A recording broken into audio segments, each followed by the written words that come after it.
नमस्कार, मैं हूं अंकुर और आप देख रहे हैं सत्यहिंदी.com। अब एक नजर डाल लेते हैं अब तक की खबरों। Centre for monitoring Indian economy यानी CMIE के आंकड़ों के अनुसार बेरोजगारी में हरियाणा अभी भी टॉप पर है। बीजेपी शासित इस राज्य में हर तीसरा शख्स बेरोजगार है। हालांकि राज्य के मुख्यमंत्री मनोहर लाल खट्टर तो विदेशों में हरियाणा के लोगों को रोजगार दिलाने के वादे और दावे करते रहे हैं। इस बीच हरियाणा की 2 एजेंसियों ने राज्य के बेरोजगारों से पिछले 8 सालों में फॉर्म भरवाने के नाम पर 205 करोड़ रुपए वसूले हैं।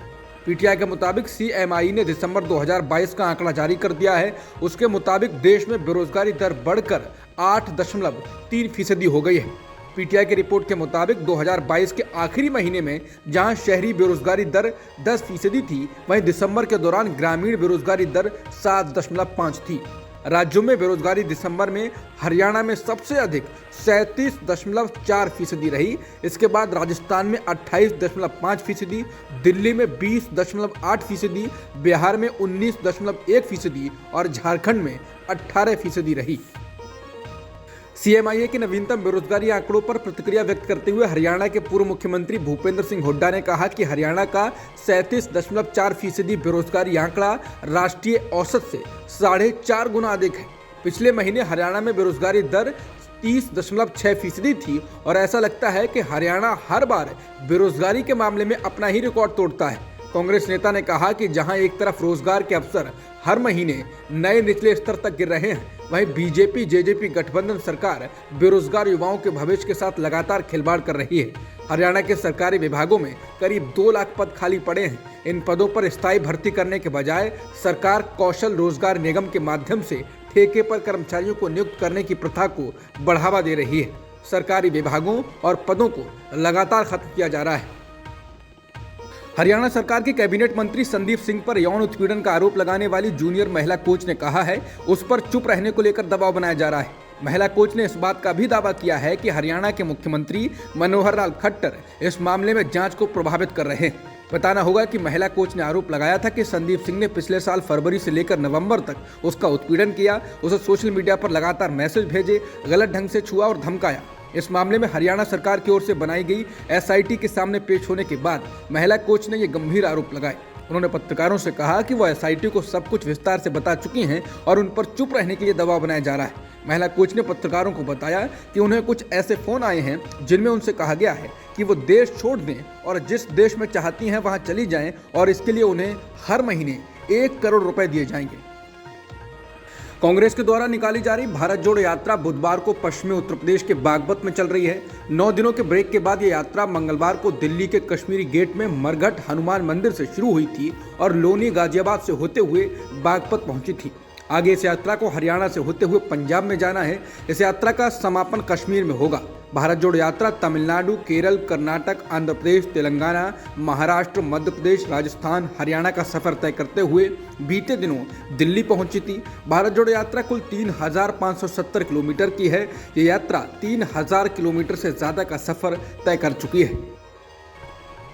अयोध्या में राम मंदिर का निर्माण करा रहे श्री राम जन्मभूमि तीर्थ क्षेत्र ट्रस्ट के महासचिव चंपत राय ने कहा कि राहुल गांधी की भारत जोड़ो यात्रा की तारीफ की जानी चाहिए। चंपत राय ने कहा एक युवा देश के लिए पैदल चल रहा है और वो उनके इस कदम की सराहना करते हैं। चंपत राय ने कहा कि भारत जोड़ो यात्रा में कुछ भी गलत नहीं है। वो RSS के स्वयं सेवक हैं और RSS ने कभी भी भारत जोड़ो यात्रा की निंदा नहीं की। चंपत राय ने कहा कि राहुल गांधी बेहद खराब मौसम में भी लगातार चल रहे हैं और इसकी सराहना की जानी चाहिए। उन्होंने ये भी कहा कि हम सभी को देश की यात्रा करनी चाहिए। बता दें कि चंपत राय अयोध्या में राम जन्मभूमि पर राम मंदिर के निर्माण के काम में जोर शोर से जुटे हुए हैं। चंपत राय से पहले अयोध्या में स्थित राम जन्मभूमि मंदिर के मुख्य पुजारी आचार्य सत्येंद्र दास ने भी भारत जोड़ो यात्रा के लिए राहुल गांधी को शुभकामनाएं दी थी।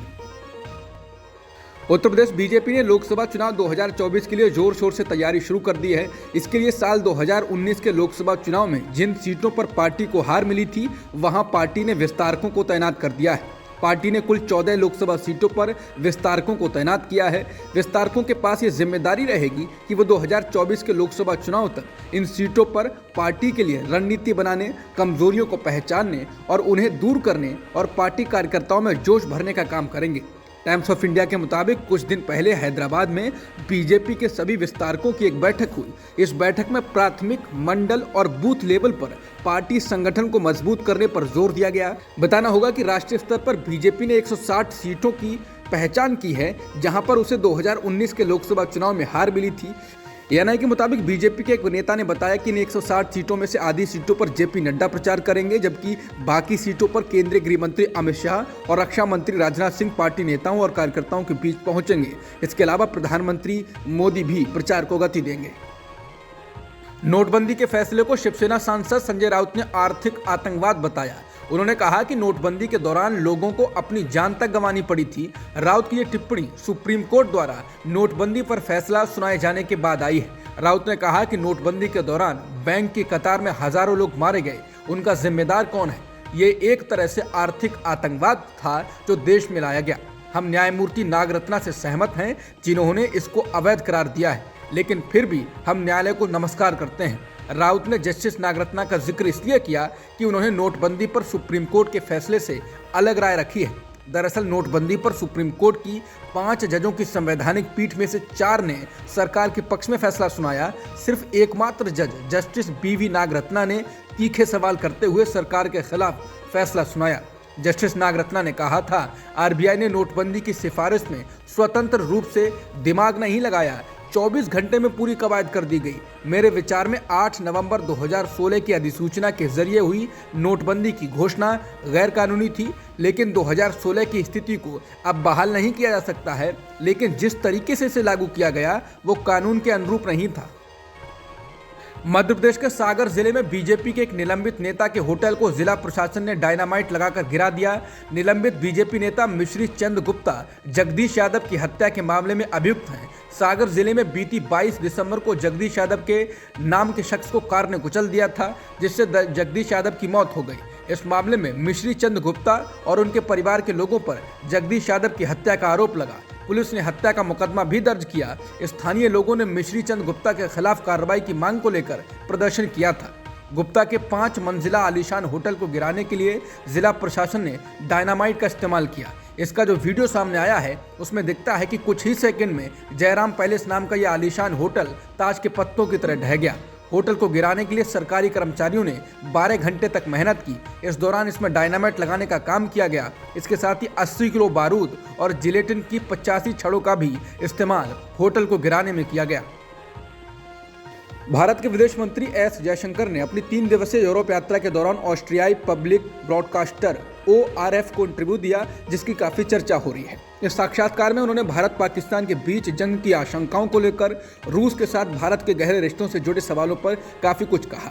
साक्षात्कार के दौरान जब उनसे रूस के साथ भारत के करीबी रिश्तों पर सवाल किया गया और पूछा गया कि क्या भारत अहम हथियारों और सैन्य उपकरणों के लिए रूस पर निर्भर रहने की वजह से यूक्रेन को लेकर उसकी आलोचना करने में हिचक रहा है, इस पर भारत के विदेश मंत्री एस जयशंकर ने कहा कि ऐसा नहीं है। हमारा रूस के साथ एक लंबा रिश्ता है।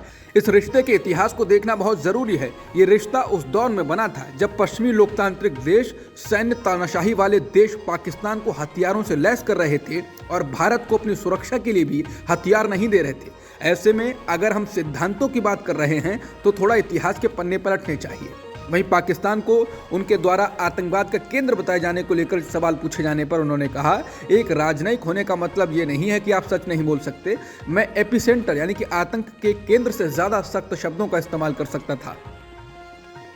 भारत में एयरपोर्ट पर सुरक्षा जांच के दौरान महिलाओं को कई अशोभनीय हरकतों का सामना कई बार करना पड़ता है। अगर किसी एयरपोर्ट पर सुरक्षा के नाम पर महिला से शर्ट उतारने को कहा जाए तो क्या इसे जायज ठहरा जा सकता है? बेंगलुरु इंटरनेशनल एयरपोर्ट पर ऐसी ही घटना हुई है। एक महिला ने आरोप लगाया है कि बेंगलुरु के केम्पेगौड़ा अंतर्राष्ट्रीय हवाई अड्डे पर सुरक्षा जांच के दौरान उससे शर्ट उतारने को कहा गया। महिला ने इस अनुभव को अपमानजनक बताया। माइक्रो ब्लॉगिंग साइट ट्विटर पर अपनी आप बीते सुनाते हुए उन्होंने सवाल किया कि बेंगलुरु हवाई अड्डे को निर्वस्त्र होने के लिए एक महिला की जरूरत क्यों? हालांकि अब ट्विटर से उस ट्विटर खाते को हटा दिया गया, लेकिन उनका ट्वीट सुरक्षित है और सोशल मीडिया पर वायरल है। छात्रा और संगीतकार कृष्ण गढ़वी ने ट्विटर पर लिखा, मुझे सुरक्षा जांच के दौरान बेंगलुरु हवाई अड्डे पर अपनी शर्ट उतारने के लिए कहा गया। सिक्योरिटी चेक पर सिर्फ एक कैमिसोल पहनकर खड़ा होना और एक महिला पर हर किसी का ध्यान जाए, ये कोई महिला कभी नहीं चाहेगी। ये सब वाकई में अपमानजनक था। बेंगलुरु एयरपोर्ट आपको एक महिला को निर्वस्त्र करने की जरूरत क्यों होगी? भारतीय क्रिकेटर ऋषभ पंत को इलाज के लिए देहरादून से मुंबई शिफ्ट किया जाएगा। समाचार एजेंसी एएनआई ने Delhi and district cricket association यानी डीडीसीए के डायरेक्टर श्याम शर्मा के हवाले से जानकारी दी। यहां उनके लिगामेंट इंजरी का इलाज होगा। अगर सर्जरी की नौबत आती है तो भारतीय क्रिकेट कंट्रोल बोर्ड यानी बीसीसीआई उन्हें विदेश भेजेगा। ब्रिटेन या अमेरिका में उनका इलाज हो सकता है। रूस के रक्षा मंत्रालय ने यूक्रेन मिसाइल हमले में मारे गए अपने सैनिकों के लिए उनके द्वारा किए गए मोबाइल फोन के इस्तेमाल को जिम्मेदार ठहराया है और कहा है कि लापरवाह अधिकारियों की जवाबदेही तय की जाएगी। समाचार एजेंसी रॉयटर्स के अनुसार यूक्रेनी मिसाइल हमले में मारे गए सैनिकों की संख्या 89 बताई जा रही है। बता दें, यूक्रेन ने 1 जनवरी की रात को रूस के कब्जे वाले दोनेत्स्क इलाके के माकिएवका शहर में एक कॉलेज पर अमेरिका निर्मित हिमार्स रॉकेट सिस्टम से कॉलेज पर 6 रॉकेट दागे। इस कॉलेज में रूसी सैनिक मौजूद थे। रूस ने कहा कि वहां मोबाइल फोन के इस्तेमाल पर पाबंदी थी और ये साफ लगता है इस नियम का उल्लंघन किया गया। रूसी सेना के मुताबिक अमेरिका ने यूक्रेन को जो हिमार्स मिसाइलें दी हैं उनकी रेंज में मोबाइल फोन का इस्तेमाल खतरे की वजह बन सकता है। सैनिकों को इस बारे में जानकारी दी गई थी।